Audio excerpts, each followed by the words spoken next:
আসসালামু আলাইকুম। এখন শুনবেন সংবাদ শিরোনাম।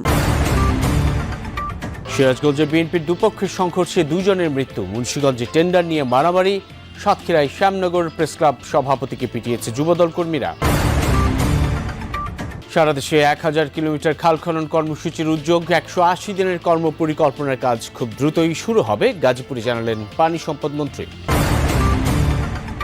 খুলনায় বিপরী বিতানের ব্র্যান্ডের পাশাপাশি শোভা পাচ্ছে হাল আমলের সব পোশাক। বাড়তি দাম নেওয়ার অভিযোগ, তদারকিতে নেমেছে ভোক্তা অধিকার। সাধ্যের ভিতরে সম্ভব সেটা এই ফুটপাতেই পাওয়া যায়। কিছু কিছু পণ্য বাড়তি রেটে কিনতে হয়, তাই কিছু পণ্য আমরা বাড়তি দামে বেচতে হয়। নিত্য প্রয়োজনীয় পণ্যের পাশাপাশি আমরা তখন পোশাক খাত এগুলো দেখা শুরু করি, দেখি যে তারা কত দামে কিনে আনছে। আসসালামু আলাইকুম। এতক্ষণ শুনছিলেন সংবাদ শিরোনাম, এখন শুনবেন বিস্তারিত। সিরাজগঞ্জের রায়গঞ্জে পুকুর দখল ও মাছ ধরাকে কেন্দ্র করে বিএনপির দুপক্ষের সংঘর্ষে 2 জন নিহত হয়েছেন, আহত হয়েছেন অন্তত 10 জন। সকালে উপজেলার ধামাইনগর ইউনিয়নের গোয়ালপাড়া গ্রামে এই ঘটনা ঘটে। পুলিশ ও এলাকাবাসী জানায়, সরকারি একটি লিজকৃত পুকুর নিয়ে 2 নম্বর ওয়ার্ড বিএনপির সাধারণ সম্পাদক আবু বকর সিদ্দিক ও জুলাই আন্দোলনের পরে আওয়ামী লীগ থেকে বিএনপিতে যোগ দেয়া আসমত আলীর মধ্যে বিরোধ চলছে।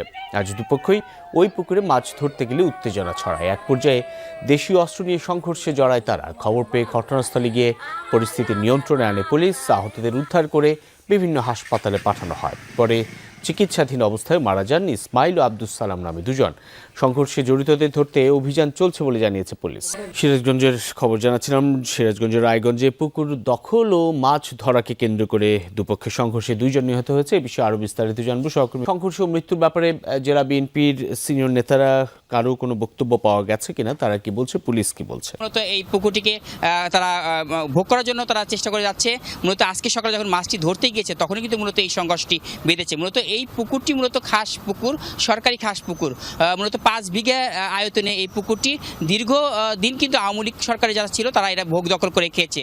বিএনপি মূলত ক্ষমতা আসার পর থেকেই এখানকার বেশ কিছু, অর্থাৎ ইউনিয়ন বিএনপির যিনি সাধারণ সম্পাদক রয়েছেন আবু বক্কর এবং নব্য বিএনপি যিনি রয়েছেন আসমত আলী, তারা কিন্তু দুজনেই মূলত এই পুকুরটিকে ভোগ করার জন্য তারা মূলত এই সংঘর্ষে আজকে লিপ্ত হয়েছে। তারা কিন্তু দীর্ঘদিন যাবতে পায়তারা করে আসছে। তারা উভয়ই কিন্তু আসলে এই পুকুরটির দিকে নজর রেখেছিল, যে কারণে কিন্তু আসমত আলী যখন মাছটি ছেড়েছে, মাছটি ছাড়ার পর তিনি যখন আজকে সেই মাছটি ধরার জন্য গিয়েছে পুকুরে, তখনই কিন্তু ইউনিয়ন বিএনপির সাধারণ সম্পাদক আবু বক্কর সিদ্দিক যিনি রয়েছেন তার লোকজন নিয়ে এই হামলাটি চালায়। হামলাটি চালার সঙ্গে সঙ্গে কিন্তু রায়গঞ্জ উপজেলার একদম ধামাইনগর ইউনিয়নের এই গোয়ালবাড়ি গ্রামে এই সংঘর্ষটি তুমুল একটি সংঘর্ষ হয়। সেই সংঘর্ষের সঙ্গে কিন্তু আসলে প্রায় 10 জন আহত হয়। আহতের মধ্যে একজন সিরাজগঞ্জ শহীদ মুন্সি আলী মেডিকেল কলেজে মারা যায়, আর একজন বগুড়া শহীদ জিয়াউর হক মেডিকেল কলেজে মারা যায়। ঘটনাস্থলে কিন্তু সঙ্গে সঙ্গে পুলিশ সেখানে যায়। পুলিশ কিন্তু ব্যাপক ভূমিকা রাখে। মুন্সিগঞ্জে টেন্ডার জমা নিয়ে সংঘর্ষে জড়িয়েছে বিএনপির 2 গ্রুপের নেতাকর্মীরা। দুপুরে সদর উপজেলা পরিষদ কমপ্লেক্সে সংঘর্ষ হয়। প্রত্যক্ষদর্শীরা জানায়, উপজেলার 6টি বাজারের ইজারার দরপত্র জমা নেওয়া হচ্ছিল। ধলাগাঁও বাজারের জন্য জেলা ছাত্রদলের সাবেক যুগ্ম সাধারণ সম্পাদক সালাউদ্দিন টুটুলের পক্ষের লোকজন টেন্ডার জমা দিতে যায়। এই সময় তাদের দরপত্র জমা দিতে বাধা দেয় স্থানীয়ভাবে বিএনপি নেতা হিসেবে পরিচিত রোমান দাওয়ানের এক অনুসারী। এ নিয়ে বাগবিতণ্ডার এক পর্যায়ে মারামারিতে জড়ায় দুপক্ষ। পরে পরিস্থিতি নিয়ন্ত্রণে আনে পুলিশ। সদর উপজেলা নির্বাহী কর্মকর্তা মাসুদুর রহমান জানান, টেন্ডার জমা নিয়ে কিছুটা বিশৃঙ্খলা হয়, তবে নির্ধারিত সময়ই টেন্ডার জমাদান সম্পূর্ণ হয়েছে। এদিকে সাতক্ষীরার শ্যামনগর উপজেলা প্রেসক্লাবের সভাপতিকে পিটিয়েছে যুবদল নেতাকর্মীরা। প্রত্যক্ষদর্শী সাংবাদিকরা জানান, দুপুরের দিকে উপজেলা যুবদলের সদস্য সচিব আনোয়ারুল ইসলাম আঙ্গুর, যুবদল নেতা মিজান সহ নেতাকর্মীরা সর্বস্তরের জনগণের ব্যানারে মিছিল বের করে। পরে প্রেসক্লাবের সামনে মানববন্ধনে অংশ নেয় তারা। সরকারের 180 দিনের কর্মপরিকল্পনা অংশ হিসেবে দেশ জুড়ে 1000 কিলোমিটার খাল খননের কর্মসূচি হাতে নিয়েছে সরকার। খুব শিগগিরই এর কাজ শুরু হবে বলে জানিয়েছেন পানি সম্পদ মন্ত্রী শহীদুদ্দিন চৌধুরী আনি। সকালে গাজীপুরের শ্রীপুরে চোক্কার খাল পরিদর্শনে গিয়ে এই কথা বলেন তিনি। মন্ত্রী বলেন, প্রভাবশালী ব্যক্তিরা খাল দখল করে মার্কেট, বাড়িঘর নির্মাণ অথবা শিল্প কারখানা তৈরি করে জনসাধারণের প্রয়োজনে। তাই খাল খননকে বৃহৎ আকারে নিয়ে 5 বছরে 20,000 কিলোমিটার খাল পুনর্খনন করা হবে। এছাড়া এই সরকারের লক্ষ্য সাধারণ মানুষের পাশে থেকে দেশটিকে নতুনভাবে গড়ে তোলা। এ বিষয়ে সংশ্লিষ্ট সকলের সহায়তা কামনা করেন শহীদুদ্দিন চৌধুরী আনি। এই চোক্কার খাল, এই খালের 2 পাশে অনেকগুলা ইন্ডাস্ট্রি আছে এবং সাধারণ মানুষের বাড়িঘর আছে। সব কিছু মিলে যেন এখানে পানির প্রবাহ ঠিক থাকে, এই জন্য সাধারণ মানুষ আমরা যেন উপকার পাই, উপকার ভোগী হই, সুবিধাটা পাই, সেই জন্য পুনঃখননের জন্য আমরা প্রস্তুতি নিয়েছি। ট্রেন্ড অনুযায়ী ফ্যাশনেবল পোশাকে সেজে উঠেছে খুলনার ঈদ বাজার। ব্র্যান্ডের পাশাপাশি বিপণী বিতানগুলোই শোভা পাচ্ছে হাল আমলের সব পোশাক। বাদ পড়ছে না ফুটপাত আর অস্থায়ী দোকানগুলো। সাধ্যমতো তারাও বসিয়েছে রং বেরঙের পসরা। তবে অন্যান্য বাড়ির তুলনায় দাম বেশি হওয়ায় অভিযোগ তুলছেন ক্রেতারা। নানা অজুহাত বিক্রেতাদের কণ্ঠে। বছর ঘুরে মুসলমানদের দোরগোড়ায় ঈদুল ফিতর। খুলনার বিপণী বিতানগুলোয় রং বেরঙের পোশাকের পসরা, নামেও রয়েছে বাহার। ট্রেন্ডিং এ এগিয়ে ইবাদত, মালহার, কারিজমা, আঘানুর সহ বাহারি সালোয়ার কামিজ। পাকিস্তানি কাটছাট, নকশা আর কারচুপি করছে রাজত্ব। অবশ্য শাড়ির বাজার এবার অর্গানজার দখলে। হালকা থেকে ভারী কাজের শাড়িগুলো বিকোচ্ছে 1.5 থেকে 40,000 টাকা পর্যন্ত। তবে গরমের কথা মাথায় রেখে সুতি কাপড়েই গুরুত্ব দিচ্ছেন ক্রেতারা। আমার নাইরা পছন্দ। আমি এই যে ড্রেসটা কিনা হয়ে গেলে আমি এখন ওই জুতার শোরুমে যাব। সবকিছু সব দিক থেকে অনেক সুন্দর হয়েছে।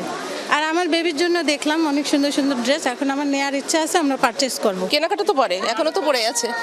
প্রথমত দেখবো যে কেমন কি আছে। গরমের সময় সুতি ফ্রকের ব্যাপক চাহিদা। বরাবরের মতোই পুরুষদের পছন্দের শীর্ষে পাঞ্জাবি। ভিড় এড়াতে আগে ভাগেই অনেকে সারছেন কেনাকাটা। দাম নিয়ে ক্রেতাদের অভিযোগ থাকলেও বিক্রেতারা দিচ্ছেন নানা অজুহাত। ছবি তোলার মাধ্যমে বাসায় এটা পাঠাইলাম, তারা সেটা দেখবে, দেখে তাদের পছন্দ হলে আমাকে জানাবে, জানানোর পর আমি এটা কনফার্ম করে কিনে নিয়ে যাব। লোকজনের একটু চাপও কম আছে, এই জন্য আগে আসছি আর কি।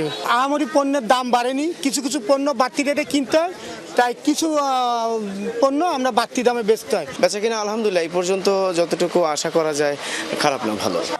নিম্নবিত্ত ক্রেতাদের কথা মাথায় রেখে সেজেছে ফুটপাতের দোকানগুলো। তুলনামূলক কম দামে পছন্দের পোশাক, গয়না, জুতা সহ পাওয়া যাচ্ছে রকমারি পণ্য। আমাদের যে সাধ্যের ভিতরে সম্ভব সেটা এই ফুটপাতেই পাওয়া যায়। যেহেতু আমরা সামর্থ্যের ভিতরে কিনতে হয়, তাই তো এখানে আসছি। মধ্যবিত্ত পরিবার, তার পরিবারের সবাইকে দেওয়ার মতো সামর্থ্য নাই, এখান থেকে সবাইকে দেওয়ার মতো সামর্থ্য হচ্ছে। দোকানিরা যেন বাড়তি মূল্য আদায় করতে না পারে সেজন্য নিয়মিত তদারকির কথা জানিয়েছে ভোক্তা অধিকার। 15 রমজান বা 10 রমজানের পর থেকে আমরা ফোকাসটা তখন আস্তে আস্তে নিত্য প্রয়োজনীয় পণ্যের পাশাপাশি আমরা তখন পোশাক খাত এগুলো দেখার শুরু করি। দেখি যে তারা কত দামে কিনে আনছে। হ্যাঁ, তারা ঢাকা থেকে যদি পোশাক কিনে থাকে, কোন প্রতিষ্ঠান থেকে কত দামে এই পোশাকগুলো লটগুলো আসছে, সেই রসিদ আমাদেরকে দিতে হবে। জেলায় ছোট বড় মিলিয়ে শতাধিক মার্কেট। ক্রেতাদের উপস্থিতি কিছুটা বাড়লেও 15 রোজার পর আরো বেশি মুখরিত হবে বিপণী বিতান, আশা ব্যবসায়ীদের। দেখুন, জামালপুরের আমরা প্রথম থেকে দেখেছি যে ইফতার বাজারগুলোতে জমজমাট বেচাকেনা চলেছে, অর্থাৎ মানুষের উপচে পড়া ভিড় ছিল। সব মিলিয়ে যদি বলি যে সে একটা জমজমাট বাজার ছিল, কিন্তু এখন মধ্য সময়ে এসে, অর্থাৎ রমজান মাসের মধ্যে এই সময় এসে কিছুটা কম ক্রেতা দেখছেন বলে জানাচ্ছেন ব্যবসায়ীরা। আমি যদি একটু জানিয়ে রাখি যে যেটি বললেন যে আসলে এখানকার কোন পণ্যটি সবচেয়ে বেশি ইফতারে মানুষ ক্রয় করছে বেশি, তো এই স্পেসিফিকভাবে সেভাবে কোনো পণ্য আসলে মানুষ নিচ্ছে না। বিশেষ করে যে পণ্যগুলো, অর্থাৎ পেঁয়াজু, তারপর হচ্ছে যে আনুষঙ্গিক বোট, বেগুনি সহ যে পণ্যগুলো রয়েছে,